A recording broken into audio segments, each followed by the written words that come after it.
lovelies, it's Evelyn, and I want to begin today with something that happened to me on an ordinary Tuesday morning. I was walking through a neighborhood I know well, the kind of morning where the air is soft, the light is low and golden, and you find yourself moving more slowly than usual without quite knowing why. And I passed a woman sitting outside a small cafe, both hands around a cup of something warm, completely alone, completely still. She was wearing an oversized oatmeal knit, wide-leg trousers in a warm caramel, leather loafers that had clearly been loved for years, a woven bag hanging on the back of her chair, a single long gold necklace catching the morning light.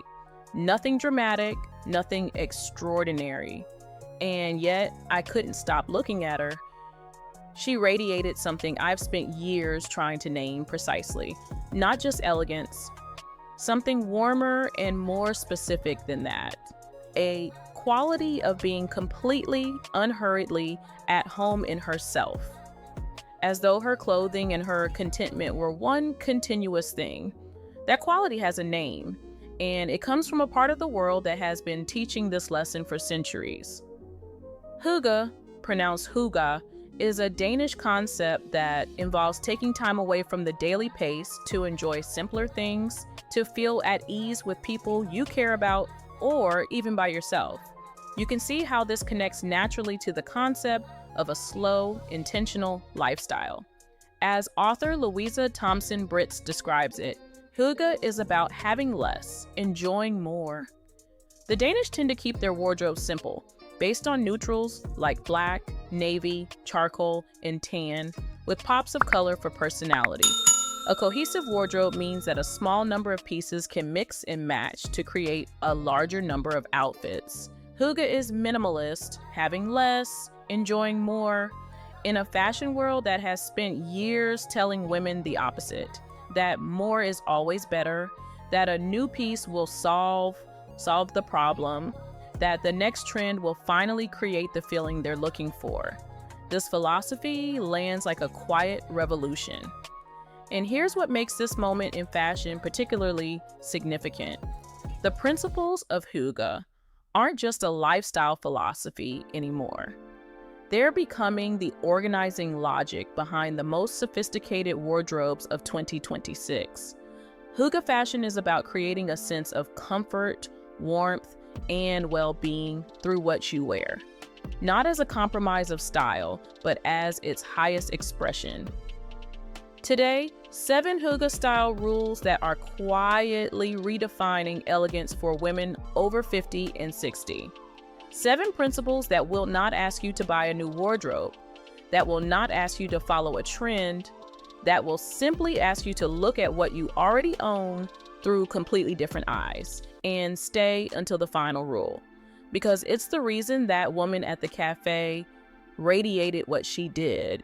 And it's the principle that transforms not just your wardrobe, but the entire feeling of getting dressed every morning.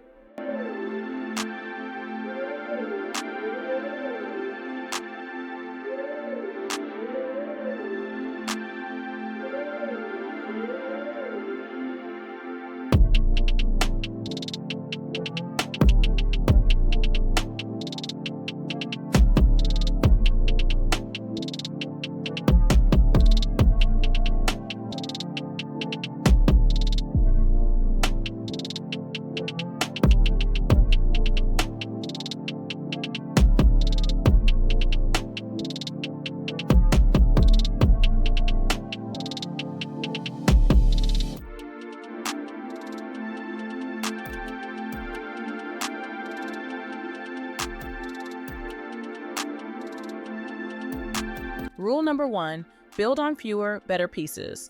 The Hygge capsule philosophy. A Hygge wardrobe doesn't need to be complicated. It's about quality, not quantity. A cohesive wardrobe often translates to needing less clothing overall. Let me say that directly because it deserves to be said without softening. The answer to the wardrobe problem that most women are experiencing is almost never another purchase. It's subtraction. It's the identification and removal of everything that doesn't belong to a coherent visual story, and the commitment to building only from what remains. According to Danish fashion stylist Sina Hansen, a great pair of jeans, sneakers, and quality sweaters are truly staples for many Danish people. The Danish approach is to keep things simple, with colors neutral enough that pieces can be mixed and matched fluidly and without effort. The Hygge capsule for women over 50 follows a clear structural principle, a handful of core neutrals that all speak the same tonal language: warm cream, oatmeal, camel, warm gray, soft ivory, deep charcoal. Every piece purchased only if it belongs to that language. Every new addition tested against the question, does this connect with what I already have? Or does it require everything around it to shift to accommodate it? When a wardrobe is built from coherent connecting pieces, the mornings change, not because the pieces are more expensive, because they're more aligned. And alignment in clothing, as in life, produces a quality of ease that nothing else can replicate. How many pieces in your current wardrobe truly connect with each other versus pieces that arrived with good intentions and then created chaos? Take a moment and count. That gap is the Hygge opportunity. Tell me, does this principle resonate with where your wardrobe is right now? Drop your honest answer below.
Rule number 2, natural fibers are the language of Hygge luxury. Being close to nature is very much a Hygge principle, so natural fibers are strongly preferred over synthetic ones. Think cotton, wool, or linen. These fibers have the added benefit of being more breathable, keeping you warmer or cooler than their synthetic alternatives depending on the season. Since Hygge fashion is more about feel than look, it is essential that your clothes are genuinely soft and comfortable. Decadent fabrics, cashmere, silk, fine merino wool are the materials that Hygge dressing invests in most intentionally. These are fabrics that make your heart feel a particular kind of quiet contentment when you put them on. Here's the specific Hygge perspective on fabric that I want you to hold. The question is not how does this look, it's how does this feel? Not after 30 seconds in the fitting room, but after 8 hours of a real, full, complete day. Does the fabric still feel the same at 6 p.m. as it did at 8 a.m.? Does it maintain its drape, its softness, its integrity through everything a day asks of it? Hygge fashion favors an understated color palette, shades that reflect nature, creams, soft browns, and earthy greens. These natural tones make layering feel easy and create a feeling of warmth and simplicity simultaneously. The natural fiber principle also produces a specific visual quality that no synthetic can replicate: texture variation within a neutral palette. A cream cotton beside a caramel linen trouser beside a warm wool cardigan. 3 completely different surface qualities, all existing within the same tonal family, all creating the visual depth that a single fabric in a single tone cannot achieve. This is the Hygge luxury principle, not expensive in the conventional sense. Rich in texture, natural in material, quiet in color, and genuinely pleasurable to inhabit. That combination reads as expensive because it reflects a deeply considered relationship with what you put on your body.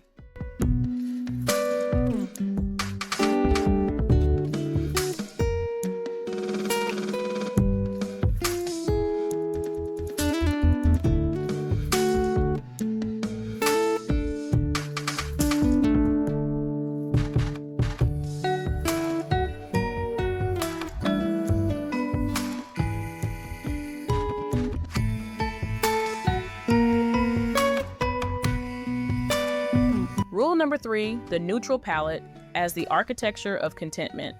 The Hygge style is fundamentally about nature, serenity, and minimalism. When incorporating this into your wardrobe, opt for neutral tones that are easy to pair with virtually everything in your closet. This is the rule that the most cohesively dressed women apply instinctively, and that produces results far beyond what any single striking piece can achieve. The Danish keep their wardrobes simple, based on neutrals, black, navy, charcoal, or tan, with pops of color for personality. A cohesive closet means a small number of pieces create a larger number of combinations.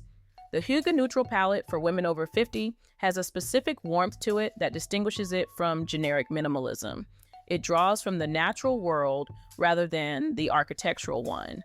Not the gray of concrete, but the gray of morning mist. Not the brown of furniture, but the warm tobacco of autumn leaves. Not white, but the particular cream of unbleached linen in afternoon light. These neutrals make layering simple and create a feeling of warmth and simplicity. A neutral color palette produces calm, not the calm of emptiness, but the calm of a room that is exactly as it should be. That distinction, the calm of a room that is exactly as it should be, is the feeling a Hygge wardrobe produces when it's working correctly. Not a wardrobe that looks designed, a wardrobe that looks inevitable. As though all these pieces were always meant to be together, and you simply recognized it. The practical application. Choose your 3 core neutrals, the ones that feel most completely like your own colors, that make your face look most alive, that you reach for most instinctively, and build everything else in service of those 3. Every other purchase becomes simple. Does it belong to that palette or doesn't it?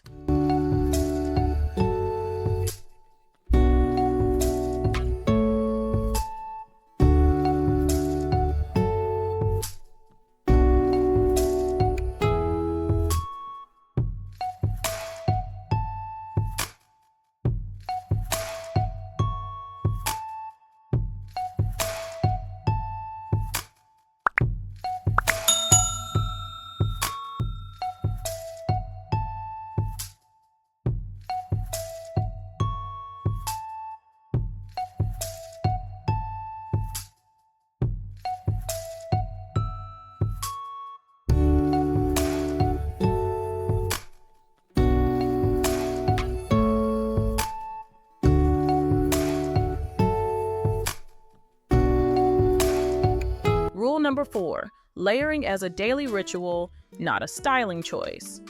Layering is central to Hygge dressing. Start with a base layer of a soft cotton tee or tank, add an oversized sweater, and finish with a blanket scarf when appropriate.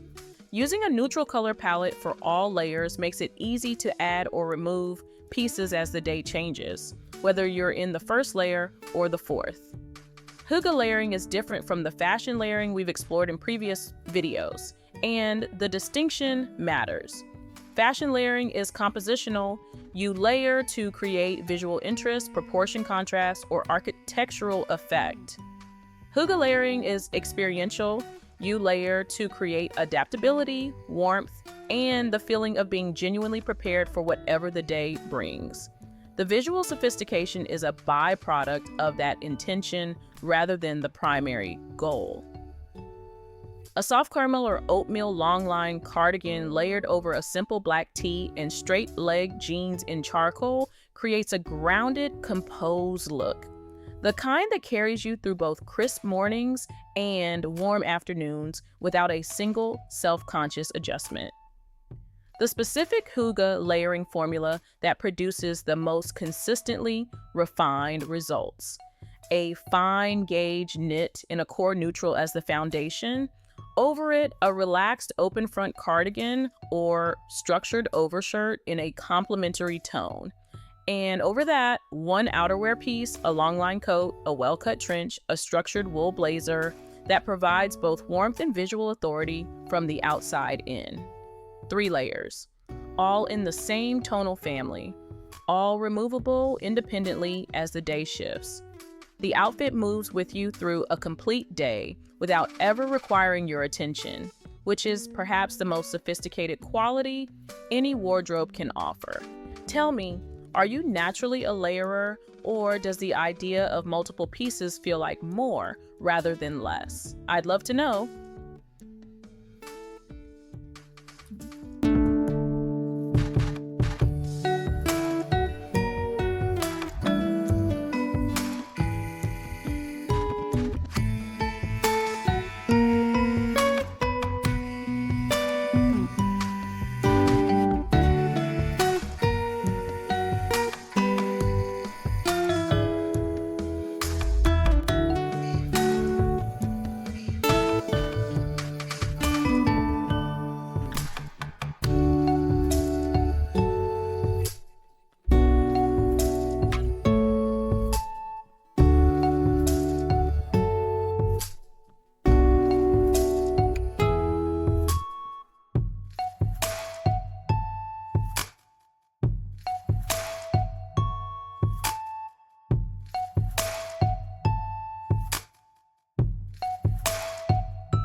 Rule number 5, comfort as sophistication, the Hygge redefinition of elegance. This is the rule that most completely challenges what we've been taught about refined dressing, and that most deeply aligns with where the most discerning women over 50 and 60 are arriving naturally. The goal of Hygge dressing is to be comfortable and genuinely at ease while still maintaining shape and structure, without ever looking careless. When pieces are beautifully designed and well executed, they take an otherwise simple look to a completely different level. The specific distinction that the Hygge philosophy makes: comfort is not the opposite of elegance. Discomfort is not the price of looking refined. The idea that a polished appearance requires sacrifice, that good shoes have to restrict, that elegant clothing has to restrict movement, that sophistication requires a kind of managed suffering, is a myth that this philosophy dismantles completely. Fashion for women over 60 has shifted toward relaxed tailoring, breathable fabrics, and elevated staples that work across seasons and occasions.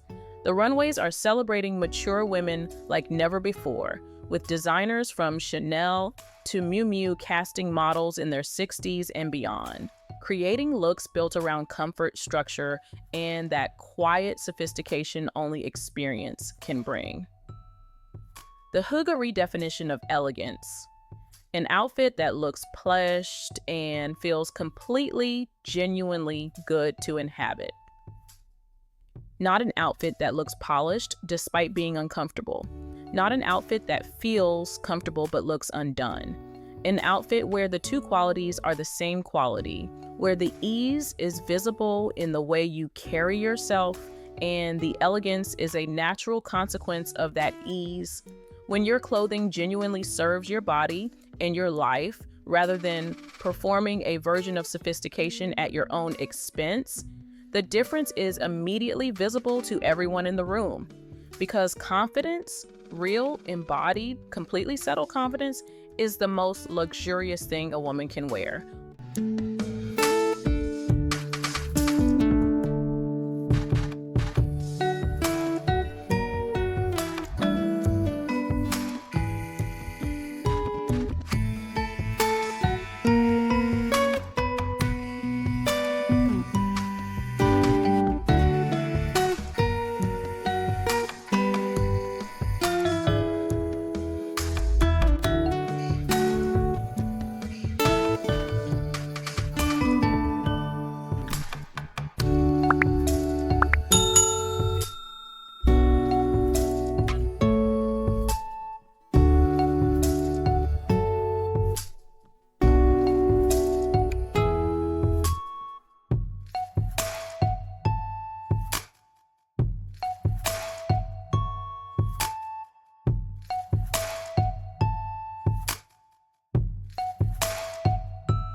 Rule number 6, accessories that feel chosen, not collected.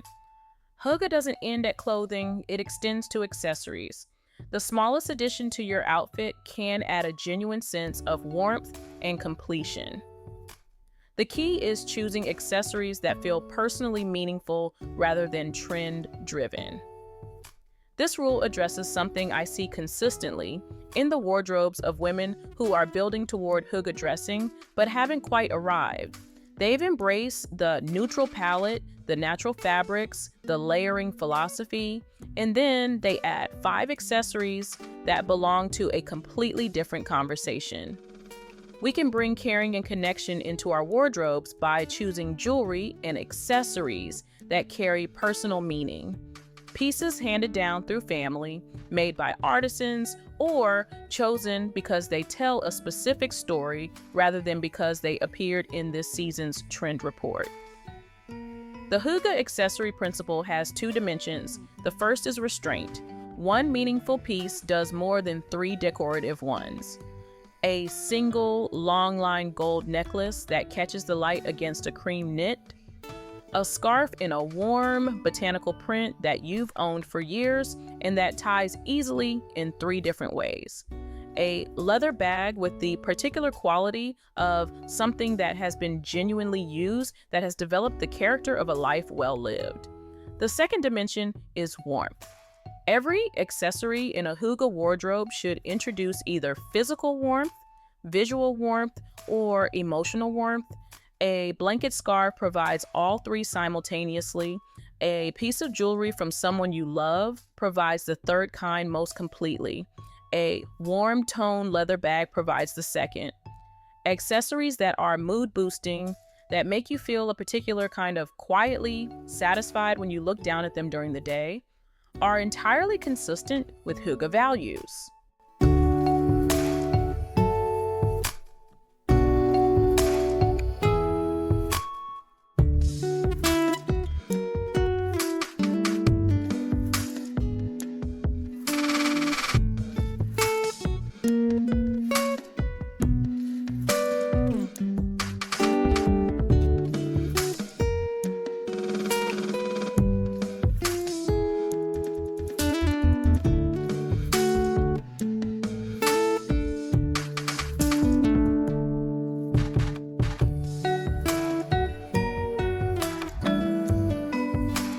Rule number 7, dress to feel at home in yourself, the Hygge principle that changes everything.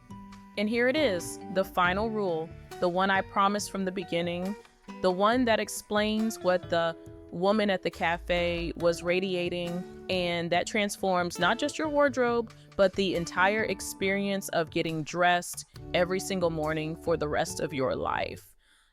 A big part of Hygge is being content with what you have. Hygge helps you see the beauty that's right in front of you today. It's a mindset that celebrates slowing down and savoring the everyday pleasures of life. The Hygge wardrobe principle is ultimately not about clothes at all. It's about a relationship with yourself. The women who dress with true Hygge elegance are not thinking about what their outfit is communicating to other people. They are thinking, if they're thinking about it at all, about what their outfit is making them feel. Whether it makes them feel warm, whether it makes them feel settled, whether it makes them feel like the most complete, most comfortable, most genuinely themselves version of who they are on this particular morning. Hygge is all about what brings us more contentment, not external validation, not trend compliance, not the performance of sophistication. The quiet, private satisfaction of wearing something that makes you feel deeply, genuinely right. That satisfaction, that private sense of rightness, is precisely what other people perceive as effortless elegance. They don't know why the woman at the cafe looks so extraordinary in something so simple. They can't name the quality they're responding to, but they're responding to it because it's real. Because she isn't monitoring whether she looks right. She knows she does. And that knowledge lives in her body as ease, in her face as warmth, and in the way she moves through the world as the most quietly compelling quality anyone can witness. This is the rule that the Hygge philosophy has always been pointing toward: not dress for other people, not dress for occasions, not dress for the version of yourself you're working toward. Dress for the feeling of being completely, peacefully, contentedly at home in the person you already are. Because that feeling translated into clothing through natural fabrics, warm neutrals, considered layering, meaningful accessories, and the courage to choose less rather than more is what elegance has always been. Not a performance, a presence. And it was always available to you. Today's video just gave it a name.